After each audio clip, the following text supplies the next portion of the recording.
No entiendo, Senén, que los periodistas de mi generación se cierren la puerta a las nuevas plataformas de comunicación. Luego, con el paso de los años, todo el mundo está en YouTube, todo el mundo está en Twitch, pero me extrañaba sobre todo esa precios de entradas, precios de abonos, a televisión de pago, para que la gente no diga, este dice todo menos la tele, porque no, pero no soy optimista para que mejoren muchas de esas cosas, porque el fútbol, seríamos muy necios si no lo reconociéramos, se ha convertido en un...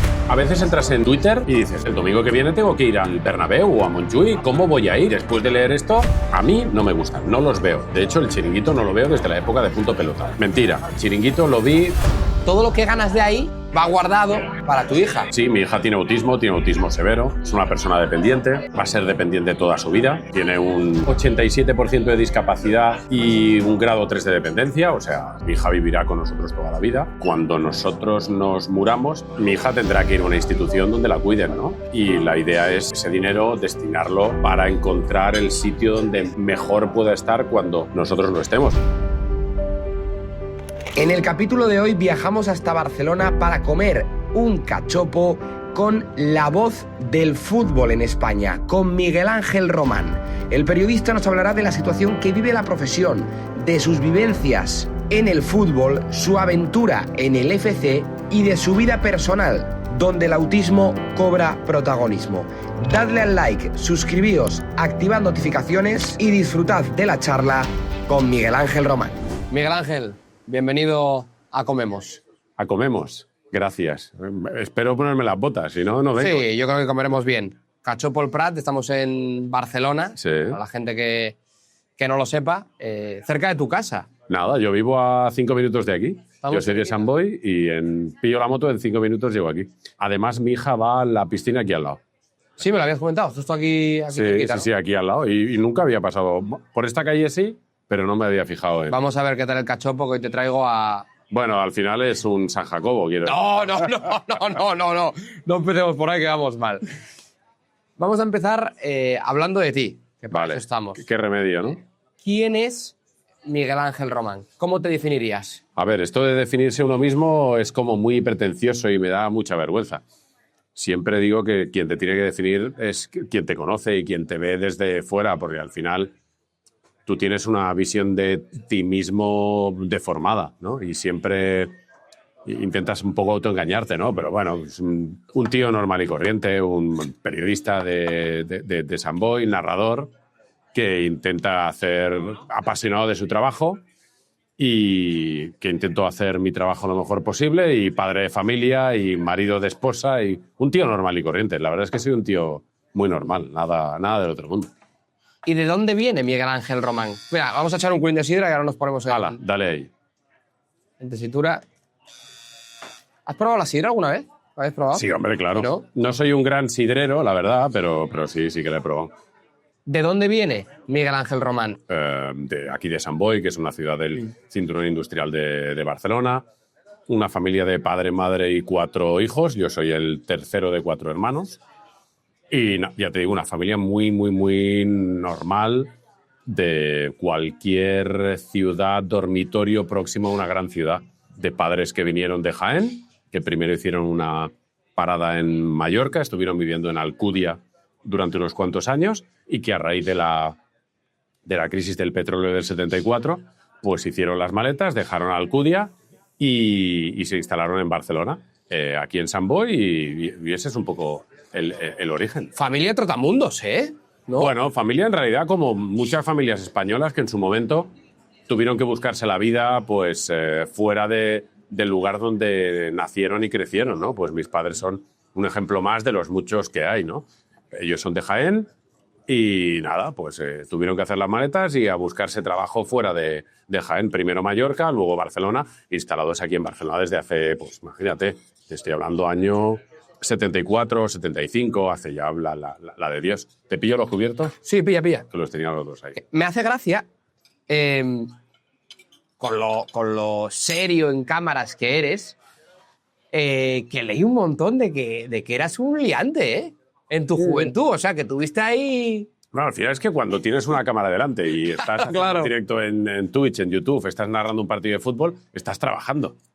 Claro que cuando trabajas y sobre todo cuando narras, eres bastante como eres tú en realidad, pero estás haciendo un producto para la gente que te está viendo desde tu casa. No puedes comportarte como si estuvieses estirado en el sofá del comedor y haciendo una broma y tal, pero sí, de pequeño era un niño muy revoltoso y travieso, ¿no? Por decirlo de alguna manera. Bueno, como cualquier chaval, pero sí, era inquieto, digamos. Sí. Y los estudios tampoco... Los estudios, no. La verdad es que nunca fui un gran estudiante. Sí que es cierto que tuve ahí un periodo de tiempo en el que tuve que esforzarme a tope, porque yo, como tú, pues estudié periodismo y sabes que la nota de corte de periodismo está por las nubes. Y hubo ahí un periodo después de repetir primero y segundo de BUP, que es lo que ahora sería...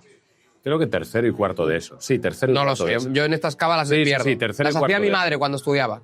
Eso es. Repetí tercero y cuarto de eso y después de repetir el segundo de BUP, pues ya ahí me tuve que poner en serio porque era o ponerme en serio, estudiar, entrar a la universidad, estudiar periodismo o lo que fuese, o dejar de estudiar y ponerme a trabajar porque mis padres tampoco estaban para hostias. No para que perdiese el tiempo, para que fuese al instituto, para que hiciese pellas todo el día, para que suspendiese 6, 7, 8 asignaturas de 10.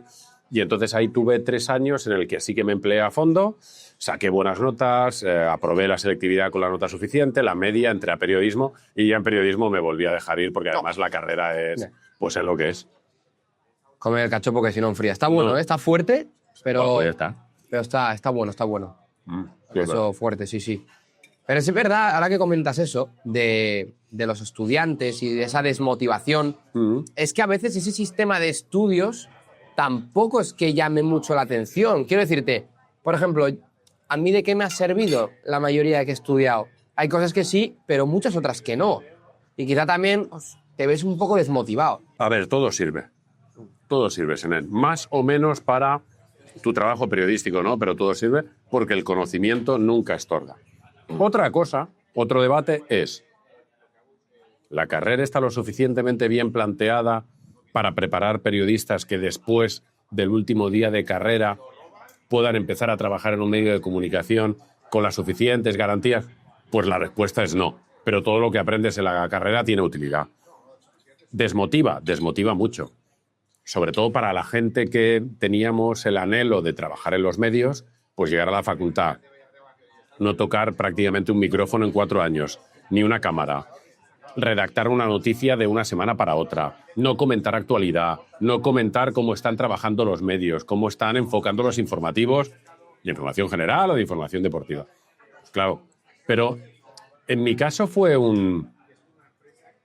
me impulsó, porque dije, o dejo esto o me pongo a colaborar con medios para hacer lo que me gusta. Y entonces fue lo que hice, intentar buscarme la vida, y de ahí es el origen de todo. La carrera para mí es el impulsor del canal de YouTube, por ejemplo. Este canal de YouTube existe porque durante 4 años, no lo voy a decir claro, me aburría, y me creé el canal de YouTube para poder hacer prácticas, por así decirlo, en YouTube. Bueno, en mi caso empecé a narrar en segundo de carrera, porque después de los 6 primeros meses dije, tengo que buscarme algo porque si no dejo esta, ¿no? Y me salió la oportunidad de narrar cuando no quería narrar, y fíjate, 26 años después casi. Sí que es verdad que es curioso en una carrera como periodismo no tocar un micro, ¿eh?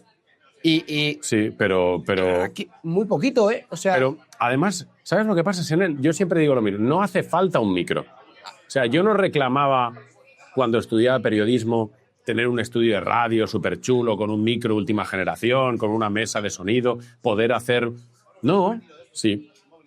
Coño, un tenedor, un móvil, que en esa época ya había móviles, aunque eran ladrillos. Con un móvil, con un boli, con una bola de papel de plata, simular un micrófono y hacer un informativo y entrar en contacto con lo que es el día a día de la profesión.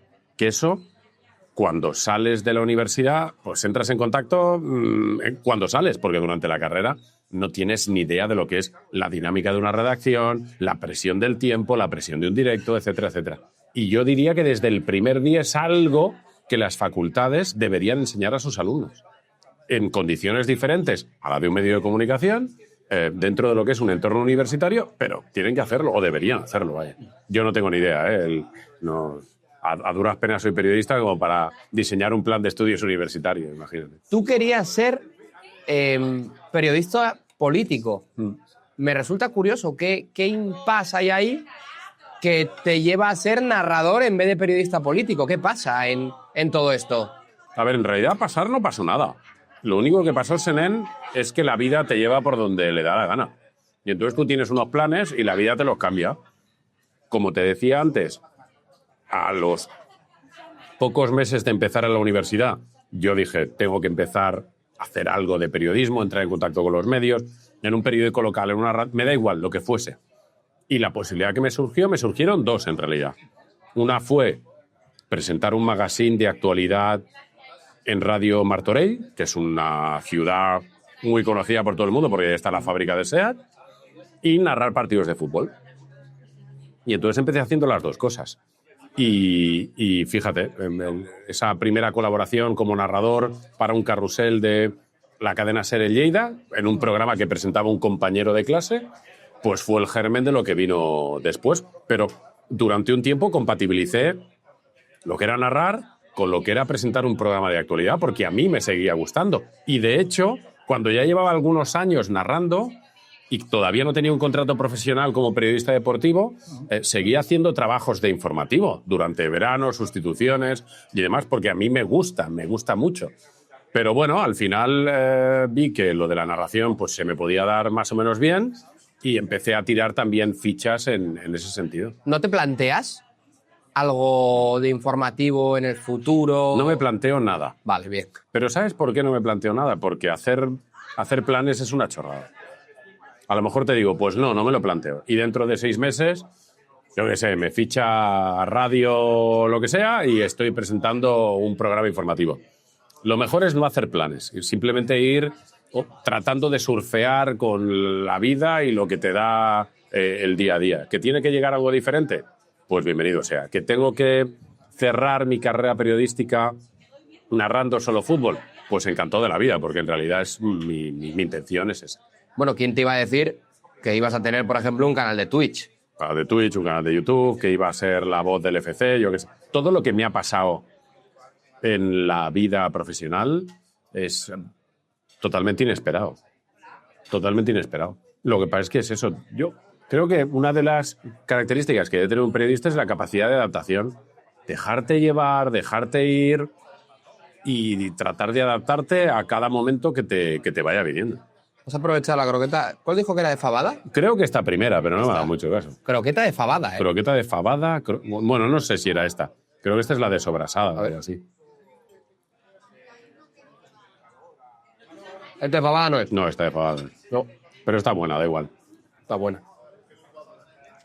¿Cómo es la vida de un narrador? Mi vida como narrador ahora, en los últimos 3 años desde que estoy en DAZN, tiene poco que ver con mi vida como narrador durante mi etapa en MediaPro, que fue Gol, BIN, más Movistar. Se parece poco porque ahora viajo cada fin de semana y demás, y antes no viajaba nunca o casi nunca. Espera, te voy a pillar. Pilla. Tenía las 2 servilletas. Tiene que ver muy poco con aquella. Aquella era más intensa porque narraba más partidos y mi día a día era un preparar partido, narrar partido, preparar partido, narrar partido, porque podía hacer 6, 7, 8 partidos por semana y ahora es mucho más relajada porque hago muchos menos partidos, solo uno a la semana, pero los viajes complican mucho más tu vida familiar, ¿no? El estar todo el día, ahora me tengo que ir aquí, ahora me tengo que ir allá, vuela, pásate los fines de semana fuera de casa. Bueno, a mí es una vida que me apasiona, que me encanta, que me entretiene. A mi mujer probablemente no te dirá lo mismo, mis hijas probablemente no te dirán lo mismo, pero a mí es la vida que más me gusta. Pero bueno, es estar todo el día pendiente de tu materia. Yo soy narrador de fútbol, estoy todo el día pendiente del fútbol, de lo que pasa alrededor de los equipos de la liga, que ahora es mi materia, y es estar informándote todo el día, leyendo para intentar llegar al fin de semana lo mejor preparado posible. Pero para mí es un crimen narrar en cabinas. Claro, ahora estás viajando, pero has tenido muchos partidos que has tenido que narrar en cabina. Todavía, narrar en cabina estás muy lejos de todo. Todavía tienen que pasar muchos años para que pueda igualar el número de partidos que he narrado en estadio respecto a los que he narrado en cabina. ¿Es un crimen? Sí. ¿Por qué? Porque de entrada, una de las maneras para definir el periodismo es ir, ver y contar. Y cuando no vas al estadio para contar lo que pasa, ya te estás saltando el primer paso de lo que es este oficio, ¿no?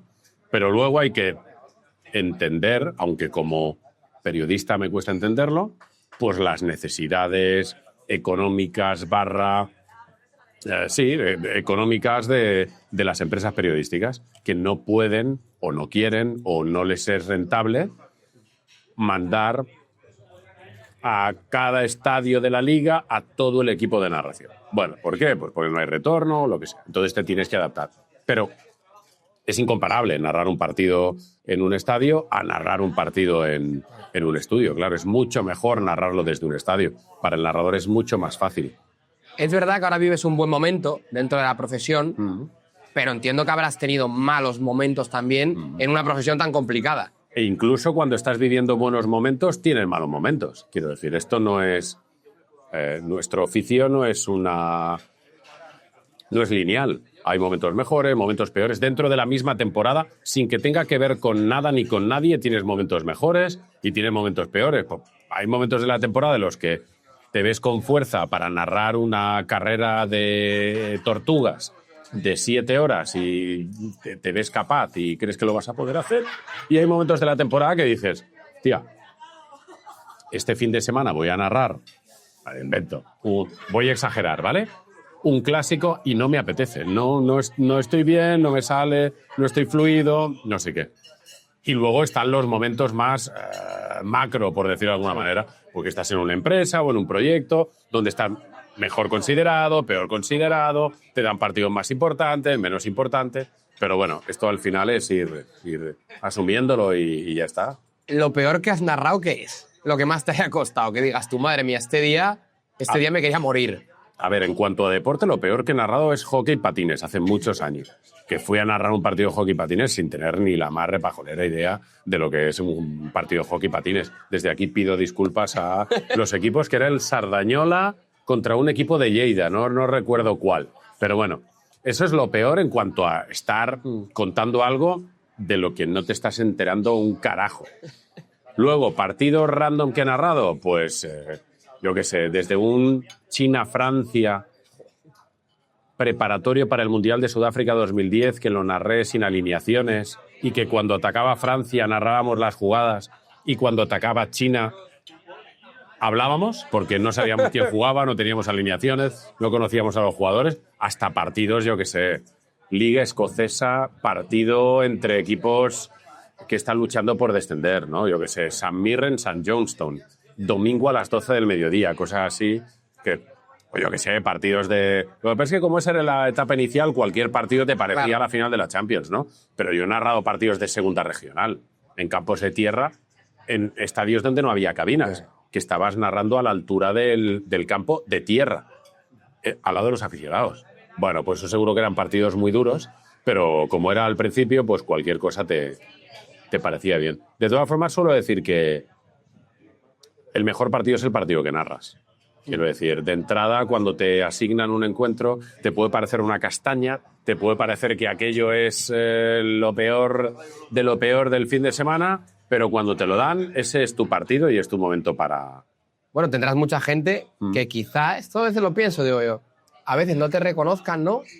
Y hables y digan, ¡ostras! ¡Eres tú! ¿Sabes? Sí pasa, sí. Sí pasa. Porque hay gente que te ve y le suena es un poco tu cara y cuando abres la boca dices, ¡ah, hostia, el del fútbol! Sí, sí. Bueno, es normal. Es que he narrado muchísimos partidos en él. Desde 2009 estoy narrando la Liga. Y entonces, claro, por poco que te interese el fútbol, le he narrado 30 o 40 partidos a todos los equipos de primera. Como poco, como tirando a...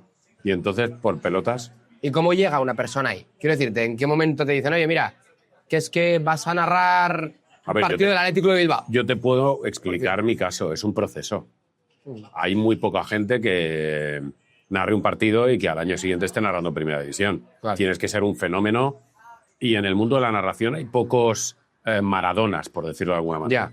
Ya. Hay poca gente que en un año pueda dar el salto de categorías de formación o categorías semiprofesionales o amateurs a narrar pues poco a poco yo empecé eso narrando partidos de segunda regional, de tercera división, luego empecé a narrar mucho baloncesto durante un tiempo, luego empecé a narrar partidos de segunda división y algunos partidos de fútbol internacional, etcétera, etcétera. Y en mi caso el gran cambio llega cuando en 2008 dejo Localia para entrar en el proyecto de Gol Televisión, cuando Gol era un canal de pago, ¿no? Que fue algo casual, lo suelo explicar, ¿no?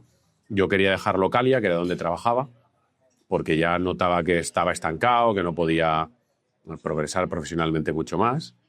Y fui a desayunar un día al Café de la Radio, porque Localia estaba donde está Radio Barcelona, la cadena SER, que es la primera radio que emitió en España. Fui a desayunar al Café de la Radio, cogí el periódico de Cataluña, siempre lo abría por la parte de atrás, sección de televisión, Mediapro va a abrir un canal de fútbol tal y cual. Mediapro estaba a 1 kilómetro de donde yo trabajaba. Pues mandé el currículum, me llamaron, me hicieron una entrevista y a partir de ahí empecé a narrar mucho fútbol internacional la primera temporada y la segunda, primera división. Ese fue un poco el proceso. Pero claro, para narrar mi primer partido de primera, antes había narrado chorrocientos partidos de diferentes categorías y mucho baloncesto. Vamos a probar la de... Bueno, la del medio. Esta no sé, la del medio, no sé cuál. Yo ya voy con la mano, porque esto... Dale, Esta tampoco es de fava, ¿eh? La de fava va a ser la última. La de fava va a ser la última. Íbamos diciendo y al final va a ser la última. Bueno, ya pasa. Están buenas, ¿eh? Están buenas de todas maneras. Lo deben rebozar todo con harina de garbanzo o con pan rallado de panko de este. De panko, creo que de panko. Está súper crujiente. Bueno, harina evidentemente no, porque es pan rallado. Está fuerte el cachopo, de narices. No, está bueno. Está bueno porque creo que lleva cabrales o algo parecido tiene que llevar. Tú narraste, por cierto, hablando de narración, uno de los goles que más feliz ha hecho mi ciudad. Miguel de las Cuevas. El otro día, Ricardo Rossetti, gijonés como tú, día 2 de abril, me mandó un tuit con el gol de Miguel de las Cuevas. Sí, mira, de hecho lo tengo aquí. Sí, a ver, además es un partido que recuerdo, en primer lugar, porque mucha gente del Sporting, se volvió absolutamente loca, y luego porque fue la primera derrota como local de Mourinho en no sé cuánto tiempo. O sea, ya no lo recuerdo, porque claro, esto estamos hablando que fue 2010 o 2011 o 2000, no lo recuerdo la fecha. Pero sí que recuerdo eso, que fue la primera derrota como técnico local de Mourinho en un montón de tiempo y fue súper comentado, sí, aquel Sporting de Manolo Preciado, sí. Aquel Sporting que de hecho le quita la Liga, creo que cuando pierde las opciones en Madrid de ganar aquella Liga es en ese partido con De las Cuevas. Con el gol de las Cuevas, sí. ¿Tú cómo ves la profesión periodística? Una cosa es la profesión y otra cosa es la empresa periodística, ¿vale? Yo lo diferenciaría. La profesión, ¿cómo la veo? La veo bien porque, por un lado, hay mucha gente, un nutrido grupo de consumidores que están dispuestos y que quieren que les cuentes historias. Y luego hay, que eso es fundamental, y luego hay periodistas de todo tipo, porque aquí muchas veces cuando se habla de la profesión, al final acabamos hablando siempre de lo mismo, de las grandes estrellas del periodismo, tal. Bueno, hay gente muy bien preparada para poder contar las historias y hay gente que quiere que le cuenten las historias. Por lo tanto, desde ese punto de vista está bien. También está bien que en 2025 se haya abierto el abanico y los periodistas tengan un montón de posibilidades para poder ejercer su profesión. Hasta hace unos años solo podías ir de la mano de un medio de comunicación para hacerlo. Hoy en día, fíjate, con 3 teléfonos móviles la que estamos liando, ¿no? Y esto puede que lo vean 1.000 personas o 200.000, no sé. Ojalá sean 200. Depende de lo guapos que seamos. No, pues entonces van a ser... Pero luego está el otro lado, que es la empresa periodística clásica, que sigue siendo el gran generador de puestos de trabajo en el periodismo en España, y ahí está mal. ¿Por qué? Porque las empresas periodísticas siguen todavía tratando de buscar la manera de convertir el periodismo en un negocio rentable, un negocio que era muy rentable hasta hace 30 años, pero que con la llegada de Internet saltó por los aires y todavía no encuentra la manera de hacerlo rentable, ¿no? Y eso que ha provocado cierres, ha provocado que las condiciones laborales cuando trabajas en un medio de comunicación tradicional cada vez sean peores, ha provocado mucho paro, ha provocado pues una situación muy compleja. Entonces, por un lado soy optimista porque mientras haya gente que quiera que le expliquen lo que pasa, nuestro trabajo va a estar asegurado, y por otro lado pesimista porque aunque existan nuevas plataformas, los medios de comunicación tradicionales, las empresas que dan mucho trabajo a mucha gente, pues siguen en dificultades para... Madre mía, la gente cómo anda por aquí, Sí, ¿no? sí. Siguen en dificultades para ver cómo hacer esto viable, ¿no? Y entonces es complicado, sí. Para un chico que empieza ahora, entiendo que sea pesimista, claro. Vamos a probar la de fabada. Esta tiene que ser. Esta ya es la de fabada. Esta es la de fabada ya, ¿no? Que a mí Me da miedo esto. tengo curiosidad yo. A ver. Está buena. Hostia, es verdad, ¿eh? Al final te llega... ¿eh? Te llega porque al Es al principio final. dices, hostia, es la de fabada porque Sí. tiene que ser la de fabada. Pero al final dices, es la de fabada. Hablabas de los chavales jóvenes y de su pesimismo, pero a la par que pesimistas, también optimistas. Porque las redes sociales han abierto un abanico muy grande. Lo que pasa es que tú sabes bien, Senel, que aunque las redes y las nuevas plataformas de la comunicación hayan abierto un montón de posibilidades a la gente joven, poder asentarte y establecerte como para que te den el suficiente dinero para vivir no es sencillo. Entre otras cosas porque ya todo el mundo se ha dado cuenta que en Internet se puede ganar dinero y que tú mismo puedes ser tu medio de comunicación, ¿no? Y entonces, claro, hay tanta gente y hay tanta competencia que realmente es complicado, partiendo de cero y sin una comunidad detrás, que realmente puedas poner en marcha un proyecto, levantarlo y que sea rentable. Pero como les suelo decir a los chavales que están estudiando y que me preguntan, mira, de entrada, utiliza YouTube, Twitch, Instagram, TikTok, lo que quieras, utilízalo como una escuela, que sea tu escuela, que te sirva para aprender a comunicar, para aprender a mirar una cámara, para aprender a confeccionar un discurso y un marco mental suficiente para poder explicar las cosas. Luego, ¿cómo romperá eso? Pues no lo sé, pero de momento aprovéchalo ahí. Coge experiencia, hoy en día que no hay radios locales como en mi época para poder aprender a hacer prácticas tal y cual, pues aprovecha que con un teléfono y un micrófono de estos puedes estar emitiendo para todo el mundo en cualquier instante, ¿no? Y luego ya llegará. Sí, ¿tienen más posibilidades? Sí, pero no es sencillo, está claro. Ten en cuenta que los periodistas o no periodistas, comunicadores que han conseguido abrirse un hueco en YouTube, en Twitch y tener unos medios rentables, ya partían de una comunidad en otros sitios muy potente. Entonces no es lo mismo que tú te abras un canal en Twitch, yo qué sé, con una cuenta en Twitter con 100.000 seguidores y una cuenta en Instagram con 30 o 40.000 seguidores, que partiendo de cero. Sí que es verdad que en el mundo de las redes sociales hay estas oportunidades, pero también hay mucho odio, ¿eh? Al final las redes no dejan de ser más que un reflejo de la sociedad.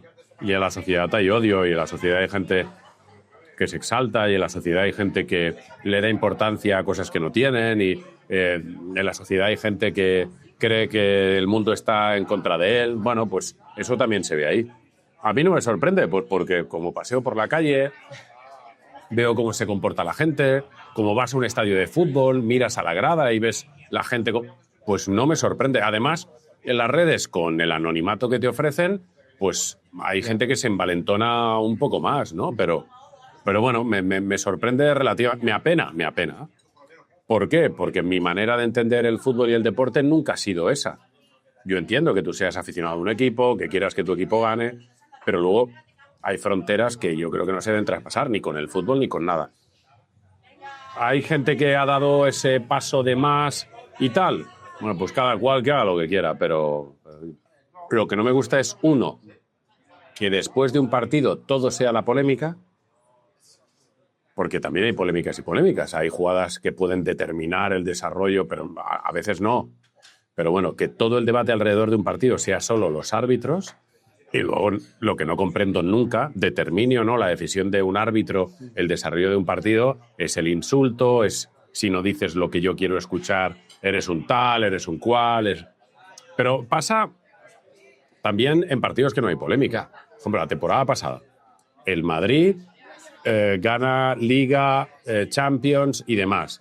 Pues si hablabas bien del Madrid, eres un puto merengue de mierda, te paga Florentino, no sé qué, eres un antibarcelonista.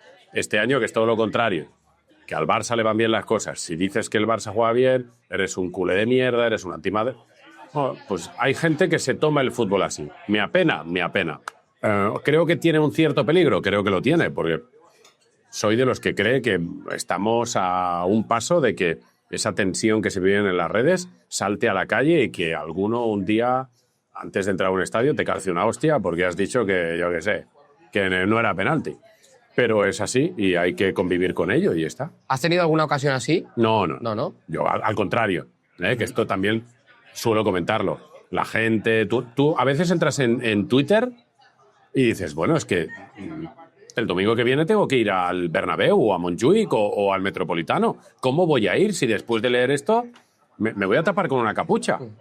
Y luego llega el domingo, vas al Bernabéu, a Montjuic o al Metropolitano y pasas por allí, no tienes ningún problema. Hay gente que te ve, que te recoge, oye, hago una foto, no sé qué, tal. Luego hay mucha gente que te ve, que no te conoce. Luego hay mucha gente que te ve, que te conoce, pero le importas una nariz y no pasa nada. Y no pasa nada, ¿no? Pero no, nunca he tenido ningún problema de momento. ¿Y amenazas? En Twitter sí, claro. O sea, a ver si te pegan una hostia, a ver si cuando vayas al Bernabéu te parten las piernas, o yo qué sé, mil historias. Pero acordarse de mi madre, acordarse todo esto, sí, claro, pero desde hace un montón de años. Claro, pero ya no le haces caso, porque si le hicieses caso te volverías loco. Quiero decir, al final, tristemente, lo tienes que normalizar. O sea, al final... consideramos que es normal que alguien después de un partido de fútbol, porque no le gusta lo que hayas dicho sobre la decisión de un tercero, además, porque no es una decisión tuya. Si un árbitro pita un penalti y tú dices que acierta o que se equivoca, digas lo que tú digas, uno, el árbitro no va a cambiar la decisión, y dos, la decisión es del árbitro, no es tuyo. Pero al final hemos tenido que, pues eso, normalizar o... Bueno, es que si no te vuelves loco. Sí, que la gente, pues después de un partido, se pueda acordar de tu madre, de tu hija, de tu mujer, de toda tu generación, de decirte que ojalá te mueras. Bueno, pues es triste tener que normalizar esto. Mucho. Pero como es lo que hay, yo no lo voy a cambiar. Yo lo único que puedo hacer es, cuando hablo con gente como contigo hoy, decir, oye, pues párate a pensar 2 minutos. De verdad, una persona, sea yo, sea Semen, sea Carlos Martínez, sea José Sánchez, sea quien sea, alguien se merece que le digas que es un hijo de puta o que ojalá se muera su hija o que no sé qué por un penalti en un partido de fútbol. ¿De verdad alguien cree que alguien se merece? Bueno, pues, pero sé que es como predicar en el desierto, porque va a seguir pasando y el fin de semana que viene o el otro, cuando narre un partido pues un poco movidito, pues volverá a pasar lo mismo. Pero a mí me da igual. Es verdad que gracias al tema de las redes sociales, ahora las de insultos a la persona, ¿no? Y es que en muchos casos el periodista se ha convertido en la propia estrella del show, en muchos casos, ¿no? Sí, pero yo no soy la estrella del show, ni quiero serlo.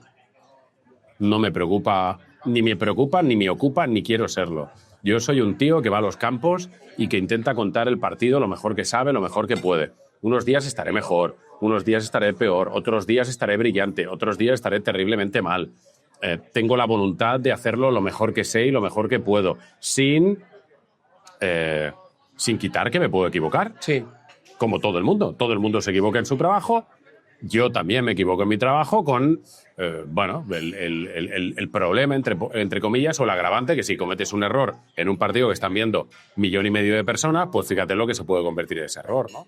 Pero yo no quiero ser el protagonista de nada. Es que yo no soy nadie sin los jugadores. Si yo voy ahora contigo al Bernabéu o al Molinón y me voy a la cabina de retransmisión, ahora mismo, y yo no hago nada allí. Ya. Si mañana van al Bernabéu o al Molinón o a Montjuic, el Madrid, el Sporting, el Barça a jugar su partido y yo no estoy, el partido se juega. Es que yo no tengo ninguna importancia. Al final, por lo popular que es el fútbol y demás, pues algunos periodistas deportivos acaban teniendo una cierta relevancia, o te pasa eso, que puedes ir por la calle, la gente te reconozca, Pero a mí es que eso no me importa una mierda. A mí lo único que me importa es tener un partido el fin de semana que viene para narrar. Que la gente me reconozca, que me diga que soy bueno, que soy malo. Eso me da igual. Es que eso no tiene nada que ver con mi vida. Mi vida está cuando cierro la puerta de mi casa y estoy con mi mujer, mis hijas, mis amigos y demás. Pero yo no quiero ser ni importante, ni conocido, ni soy la estrella, ni soy nada de nada. ¿Tú qué opinas de, por ejemplo, el Chiringuito? A mí no me gustan, no los veo. De hecho, el Chiringuito no lo veo desde la época de Punto Pelota. Mentira. Chiringuito lo vi cuando fue Florentino a explicar La Superliga. la Superliga en su momento. Es la única vez que he visto el Chiringuito en esta etapa, ya que lleva muchos años, en Mega. Pero es un formato que no me gusta. Pero yo no critico ni a Pedrerol, ni a sus colaboradores, ni nada de esto. Oye, ellos hacen un producto de éxito. Ojalá yo en los productos con mi marca periodística, Miguel Ángel Román, tuviese el mismo éxito que tienen esos formatos que a mí no me gustan, pero que la gente consume. ¿Yo voy a ver un programa como El Chiringuito, voy a ver según qué tipo de tertulias o tal? No. ¿Por qué? Porque no me gustan y porque creo que no benefician a mi trabajo. Yo entrar en una tertulia donde están todo el rato dando vueltas a lo mismo y no hablan del juego y no hablan del partido y no hablan de fútbol, creo que me puede perjudicar a la hora de llegar el domingo al partido y explicar el encuentro de ese equipo. Pero yo lo respeto y además es que les funciona. ¿Cómo le voy a decir yo a Pedrerol nada si el tío va en Ferrari y yo soy un pringao? ¿Qué le voy a decir yo? Pero claro, me preguntas, ¿a ti te gusta? No, a mí no me gusta. Pero tú lo quieres ver, te entretiene, tal y cual. Maravilloso. Si es que lo bueno que tiene el fútbol es que el fútbol se puede vivir de 300.000 millones de formas diferentes. Y hay gente que le gusta la táctica, y hay gente que le gusta el salseo, y hay gente que le gusta solo su equipo, y hay gente que le gusta solo un jugador, que cada cual viva el fútbol como quiera. Y tiene, en el mercado periodístico, tiene un montón de posibilidades para encontrar el programa, el formato que se adecua a su manera de entender esto. Sí, pero es verdad que en este caso, Miguel Ángel, yo opino que un programa como, por ejemplo, el Chiringuito, ¿no? También puede ser un generador de ese enfrentamiento posterior. Sí, probablemente la manera de el hecho de tener como dos grupos de debateños, que uno van a defender A toda costa y otros van a defender B a toda costa, pues al final genera un poco eso, el conflicto, que es lo que buscan, porque funciona a nivel de audiencia. Sí, está claro. Por eso, entre otros motivos, no lo veo. Pero yo respeto que a ti te pueda encantar. ¿Tú te fijas en algún narrador en concreto? O sea, Sí, ¿has tenido...? todos. Sí. En todos. Ya. Cuando empecé y ahora. ¿Tienes así algunos que tú digas, estos para mí son los mejores, ¿no? Este. Yo soy un narrador a quien le gustan los narradores. Soy un tío bastante raro. Porque, por lo que ves un poco, muchas veces la mayoría de narradores son bastante rajadores de otros narradores. Pero Vale. yo, al contrario de eso, me gustan muchos, y me gustan muchos, incluso narradores que no tienen nada que ver con mi estilo. Pero yo siempre lo he dicho, ¿no? Más allá de José Ángel de la Casa, que es la voz del fútbol para la gente de mi generación, porque era el único que narraba en televisión durante muchos años, pues yo, gente como Carlos Martínez, como Sixto Miguel Serrano, como Andrés Montes, gente de la televisión catalana que contaban el fútbol de primera división cuando yo era adolescente, gente como Pere Escobar, como Lluís Canut. Esa gente ha sido un poco mi escuela, gente como Gaspar Rossetti, gente... Claro, esa es la gente que yo escuchaba. Y luego, pues más adelante, y cuando ya empecé a meterme en el mundo de la narración, pues ya empecé a bucear más, a escuchar más para intentar aprender los Adolfo Barbero, los Manu Carreño, cuando Manu era narrador de partidos de segunda división, los Enrique Pastor, y luego en toda esta época en el que he estado trabajando con la televisión, pues con compañeros que he compartido redacción, de los que he intentado aprender todo lo posible. Luis Izquierdo, José Sánchez, Héctor Ruiz, etc. Ahora, pues con la gente de Dazón, ¿no? Frank Guillén. Quiero decir que de todos los narradores puedes aprender, incluso de los que están en las antípodas de mi estilo de narración. ¿Tú eras más de García o de La Morena? Primero de García, luego de La Morena y luego de ninguno de los dos. O sea, yo empecé escuchando la radio a García porque mi padre escuchaba a García por la noche, y al final muchas veces copias lo que ves en tu casa, ¿no? Sí. Bueno, muchas veces no, la mayoría. Luego pasé a De la Morena, cuando De la Morena empezó ya a hacer ruido, a surgir y demás, y luego en toda la época del enfrentamiento entre ellos no escuchaba a ninguno de los dos, porque a mí yo sentía un poco de vergüenza ajena y me violentaba poner la radio. O sea, al final era poner la radio para escuchar cómo uno y otro, el otro y el uno, se ponían a parir a distancia y no sé qué. Y yo decía, hostia, es que a mí esto no... Es que a mí no me interesa eso. Háblame de lo que ha pasado. Que tú luego estás peleado con el otro, perfecto. Es que a mí no me interesa lo que te pase a ti con García y lo que te pase a ti con De la Morena. Háblame de lo que pasa. A la gente no le interesa lo que nos pasa. Yo cuando voy a narrar un partido de fútbol, antes de empezar a narrar, no le digo al espectador, oye, es que me he peleado con mi mujer, me duele la muela, no me encuentro bien, o oye, estoy eufórico y me va a salir una... ¿A que no? A que no se lo cuento y a la gente le da igual. O sea, a mí al principio sí, por el morbillo, sí. Pero llegó un punto ya, Mundial del 98, con todo el tema Clemente, que dije, es que yo a mí esto... O sea, pongo la radio para que García me explique lo mal que le cae De la Morena y pongo la otra radio para que De la Morena me explique lo mal que le cae García y lo mal que lo hace. Me importa una mierda. Si os queréis pelear, pues quedáis en un ring de boxeo en Madrid, os dais de hostias y a ver quién gana. Pero a mí, como oyente, déjame en paz, tío, es que no me interesa. Pero sí que es verdad que lo que pasa es que, bueno, en este país, España, genera mucho salseo. Por ejemplo, no, está claro. Hablas de boxeo. Aquello fue la hostia. Sí, hablas de boxeo y de la velada. La última que tenemos así en el periodismo, que no es obviamente De la Morena García, pero es Juanma Castaño y Baillanos, con ese periodismo sí, tradicional y las redes sociales, ¿sabes? Esa es la última que tenemos. ¿Tú ahí cómo te posicionas en el mundo periodismo, redes sociales? Yo es que no entiendo, Senén, que los periodistas de mi generación, pues yo ya soy un hombre más bien mayor, me acerco a los 50, yo no entiendo que los periodistas de mi generación, de entrada, se cierren la puerta a las nuevas plataformas de comunicación, que no sientan curiosidad por lo que pasa ahí.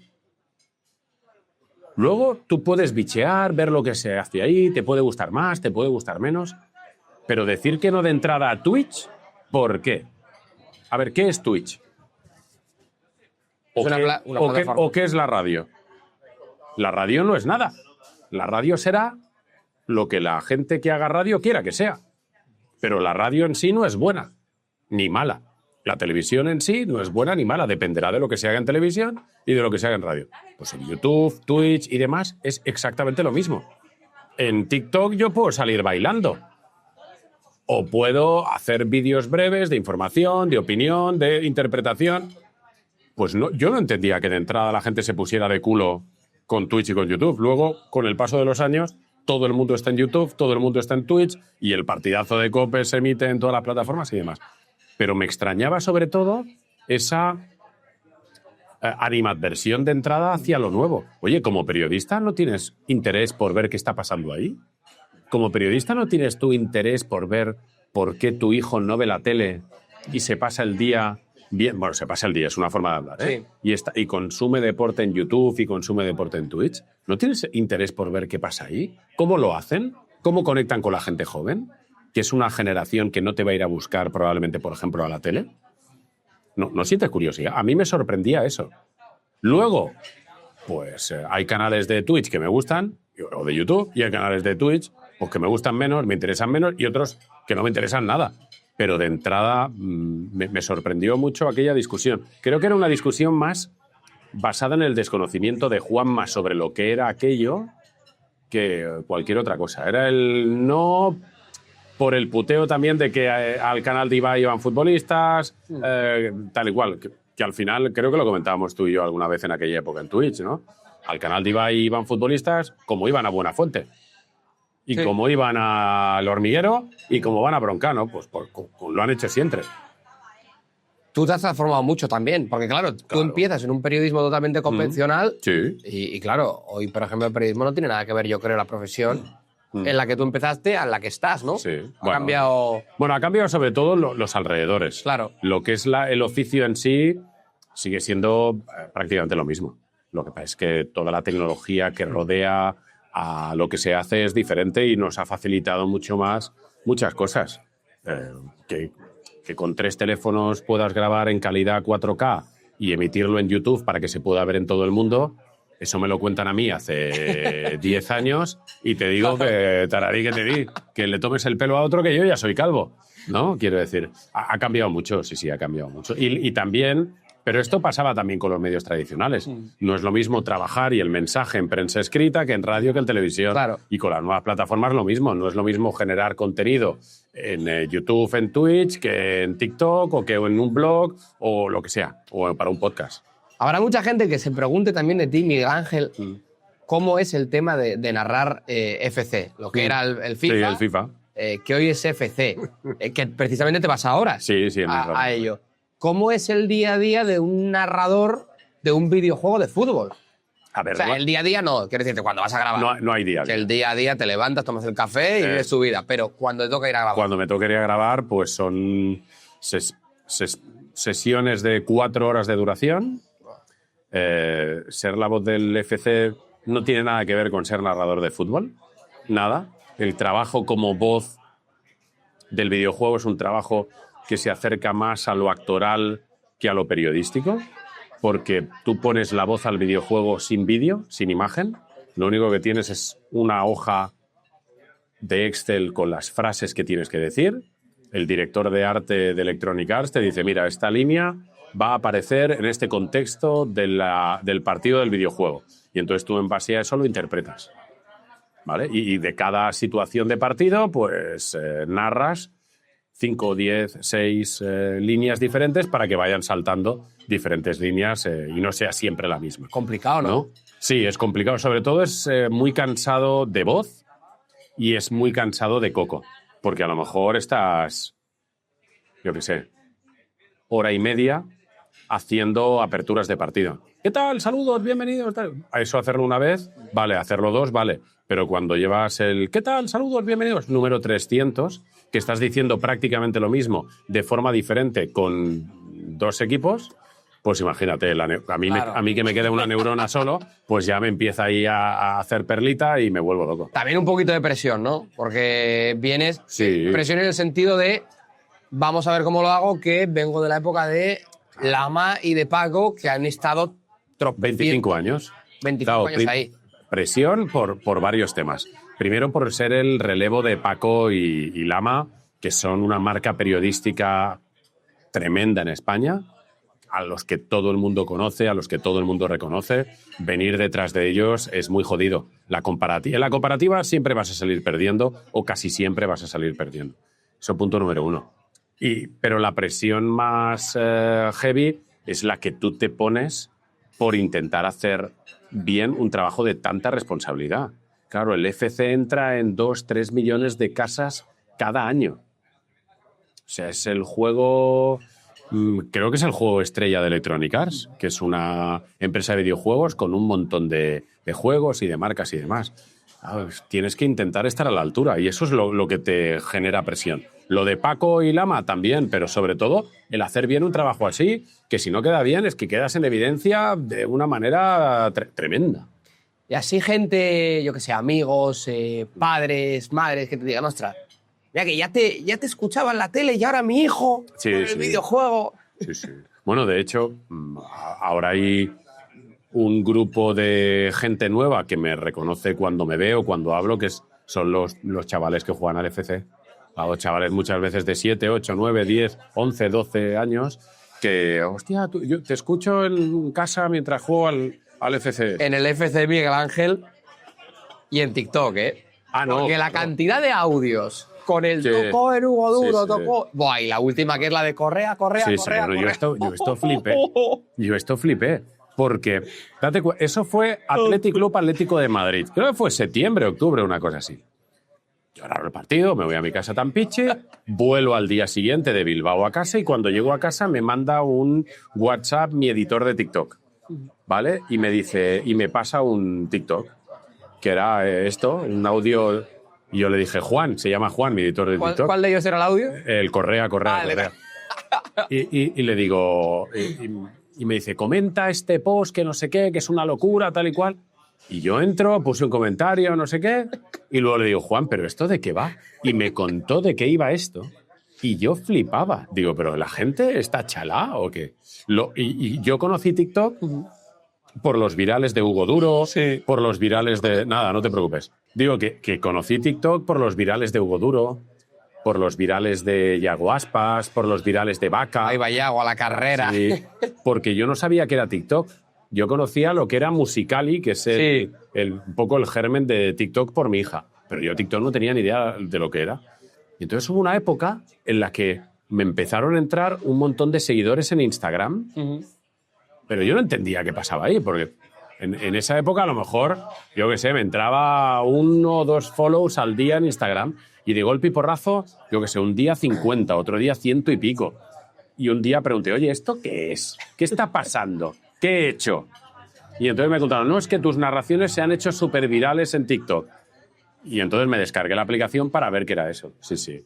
Bueno, de hecho, hace 1 año y pico se acercó un chaval joven. Tú eres el de TikTok, ¿no? Y que yo pensé, no me jodas, 25 años narrando fútbol y ahora soy el de TikTok. Bueno, cosas que pasan. FC24, 25, los que vayan saliendo, hay una cosa que me llamó la atención, que todo lo que ganas de ahí va dedicado... Bueno, va guardado. Va guardado para tu hija. Bueno, si quieres explicar el caso de... Sí, mi hija tiene autismo severo, es una persona dependiente, va a ser dependiente toda su vida, tiene ahora un 87% de discapacidad y un grado 3 de dependencia, o sea, mi hija vivirá con nosotros toda la vida. Y claro, la idea con esto es, cuando nosotros nos muramos, porque nos moriremos tarde o temprano, por desgracia, mi hija tendrá que ir a una institución donde la cuiden, ¿no? Y la idea es ese dinero destinarlo para encontrar el sitio donde mejor pueda estar cuando nosotros no estemos, porque nosotros tenemos otra hija, que es mayor que mi hija Ares, se llama Nora. ¿Qué edad tiene ahora, Nora? Mi hija mayor, Nora, tiene 21, va a cumplir, y mi hija pequeña Ares, que es quien tiene autismo, va a cumplir 15 en noviembre. Claro, yo no le puedo cargar a mi hija mayor la responsabilidad de que cuando yo me muera, llévate a tu hermana a casa y cuídala, porque mi hija tiene que vivir su vida. Yo le puedo pedir que esté pendiente de ella, que la cuide, que le lleve ropa cuando necesite, que este tipo de cosas. Pero no le puedo pedir que cuide de su hermana toda la vida, porque no se lo merece y no creo que sea su papel, ¿no? Entonces la idea es buscar el sitio donde ya puede estar mejor. Para nosotros irnos al otro barrio con la mayor tranquilidad posible, si es que te vas tranquilo, porque la gran pena que tenemos los padres de personas con discapacidad es ese, ¿no? ¿Qué va a pasar con ellos cuando no estemos? Porque mi hija ahora está en casa, entre algodones, cuidada, necesita, estás ahí, pendiente de ella. Pero claro, cuando esté en una institución y la tengan que cuidar, pues a lo mejor no le compran las galletas que más le gustan a ella. O si quiere jugar a cosquillas, se tiene que esperar porque está compartiendo residencia con 15 personas más, ¿no? Esta es la pena que te da. Si quiere ir a pasear, a lo mejor se tiene que esperar 2 horas porque tiene que salir a pasear con todos. Yo qué sé, 1000 historias de este tipo de... Si todos los padres sufren cuando se mueren por cómo les va a ir la vida a sus hijos, pues imagínate en el caso cuando tienes un hijo de una persona que es dependiente 100%, ¿no? Tía, amigazo, lo que acabas de decir es durísimo. Uf. Bueno, pero esto, ¿sabes lo que pasa? Al final es un proceso de aceptación, ¿no? Cuando te dan un diagnóstico como el nuestro de autismo, y más el tipo de autismo que tiene Ares, ahí pasas una época no pequeña en la que tienes que hacer un trabajo para asumir, haces un duelo, ¿no? De alguna manera, asumir y aceptar, pues, que tu hija tiene este problema, que mi hija no habla, por ejemplo, que tu hija no va a hablar en toda su vida, que tu hija no te va a decir papá, que tu hija no te va a decir te quiero, te lo dirá de otra manera, pero no te dirá te quiero como te lo dice a ti tu madre, o como me lo decía a mí mi madre, ¿no? Pues, bueno, ese es un proceso que tienes que hacer de alguna manera, ¿no? Y es lo que hay, es que al final lo aceptas, y yo soy tremendamente feliz con mi vida y con mi hija, ¿eh? Quiero decir, a pesar de los problemas, de las limitaciones que las tenemos, etcétera, etcétera, soy súper feliz con mi hija. Antes decías al principio de la entrevista que no haces planes, porque la vida cambia. Sí. Eso a ti realmente también te cambia la forma de ver la vida, ¿no? Evidentemente.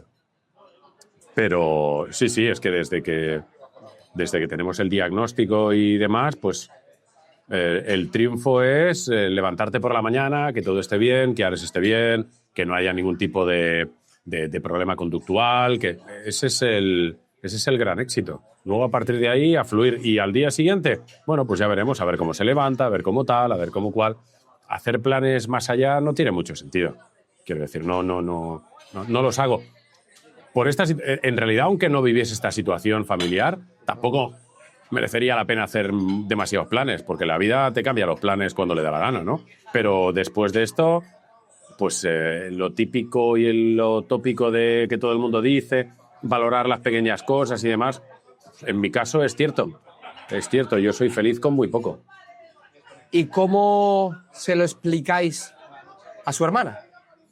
Bueno, a su hermana se lo explicamos directamente.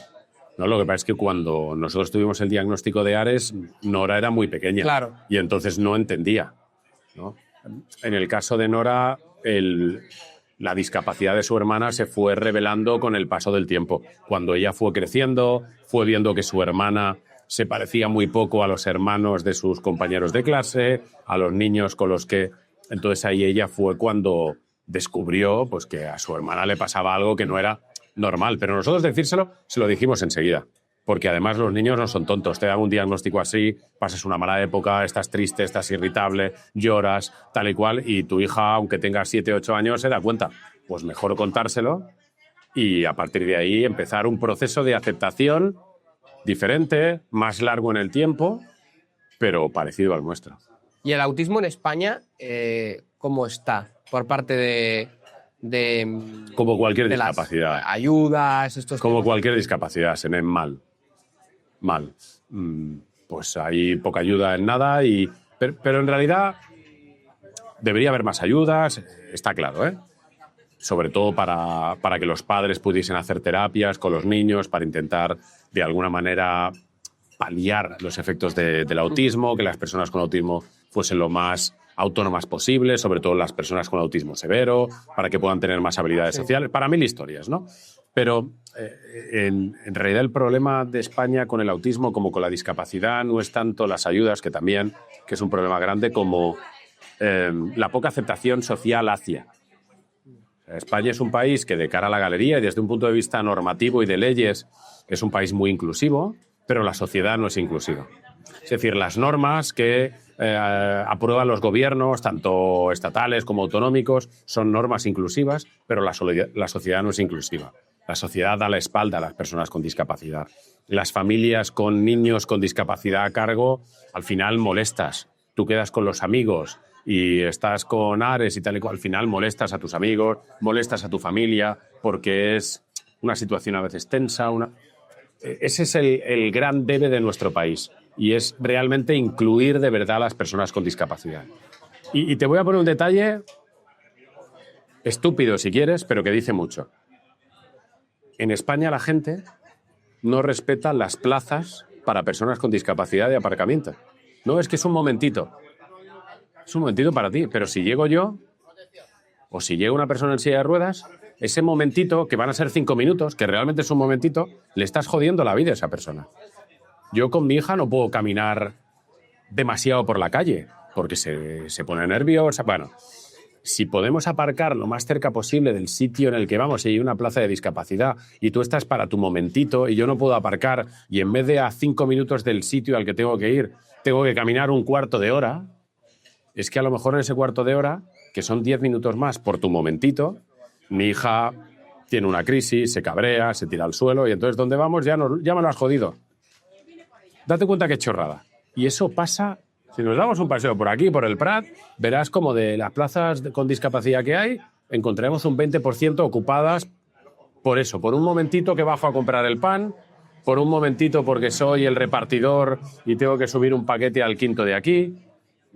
Ese es un ejemplo de la poca empatía que hay en nuestro país respecto a la discapacidad. La verdad es que tiene que ser sobre todo duro el tema también del diagnóstico ahí, ¿eh? Sí, claro, porque a nosotros nos dieron el diagnóstico de Ares. Ares tenía 2 años recién cumplido. Tú cuando tienes un hijo, y además el autismo no tiene el autismo no tiene una marca física. Claro. Entonces, claro, tú tienes a tu hija, en este caso Ares, una niña que nace bien, sana, normal, y hacen las pruebas, que si la del talón, que si el no sé qué, que si tal. El desarrollo físico es el normal, y entonces pues tú haces tu proyección de vida, pues que hacen todos los padres, porque vas a tener una hija, que vas a intentar que sea feliz, que ir a la guardería, que no sé qué. Empiezas con un año aproximadamente que algo hay que no funciona bien, y luego tienes el diagnóstico y todo ese plan de vida salta por los aires. El de ella mismo, su plan de vida, tu plan de vida con ella, el plan de vida familiar, todo se hace añicos, ¿no? Y entonces es un momento muy jodido. Es muy jodido, sí, sí. Tiene que ser ahí duro, ¿eh? Lo importante es intentar salir de ese círculo de negatividad, de negación, de ese agujero negro lo antes posible. Sí, porque ahora es verdad que yo hablo porque contigo, la vida continúa. Claro. La vida continúa, tienes otra hija, tienes que seguir trabajando, tienes que intentar ser feliz con tu mujer, etcétera, etcétera. Que es una de las peores cosas cuando te dan una mala noticia de este calibre, ¿no? Se te muere un familiar, yo qué sé, historias de este tipo, ¿no? Que tú al día siguiente de que te den el diagnóstico, te encantaría que el mundo se parase, porque para ti tu mundo en ese momento ha quedado en stand-by. Y luego levantas la cabeza y la gente sigue yendo a trabajar y sale a comprar el pan y te ve por la calle y te saluda y tienes que ir a trabajar y narrar un partido y tú estás hecho una mierda, pero la vida sigue, ¿no? Pues tienes que intentar ponerte al ritmo de la vida lo antes posible. Cambiando un poco el tercio y para ir cerrando también con el capítulo, porque se te nos está va, pasando, ¿eh? Claro, se nos va el tiempo. Pero que me invites a comer, ¿eh? Porque si no... Te quería preguntar por cómo ves el fútbol en España, así a nivel general. El fútbol que yo vivo, que es el fútbol de primera división, cosas bien, cosas mal, como todo, ¿no? Creo que tenemos una liga súper potente, un fútbol base súper potente. Creo que tenemos una liga muy buena en muchas cosas, que en ocasiones se nos olvida y lo valoramos poco, pero solo hace falta levantar la cabeza y ver las ligas que nos rodean para ver que podríamos estar mejor, pero no estamos tan mal. Y a la vez, pues es un fútbol que necesita cambios, y algunos cambios profundos y estructurales, ¿no? Por ejemplo, obviar el debate del arbitraje y del estamento arbitral en 2025 sería una estupidez. Bueno, pues es algo que nuestro fútbol debería cambiar. Nuestro fútbol debería cambiar en otros aspectos relacionados, por ejemplo, con horarios, con el respeto al aficionado desde todos los puntos de vista. Horarios, precios de entradas, precios de abonos, precios de camiseta, precios de abonos a televisión de pago, ¿eh? También lo digo, para que la gente no diga, este dice todo menos la tele, porque no.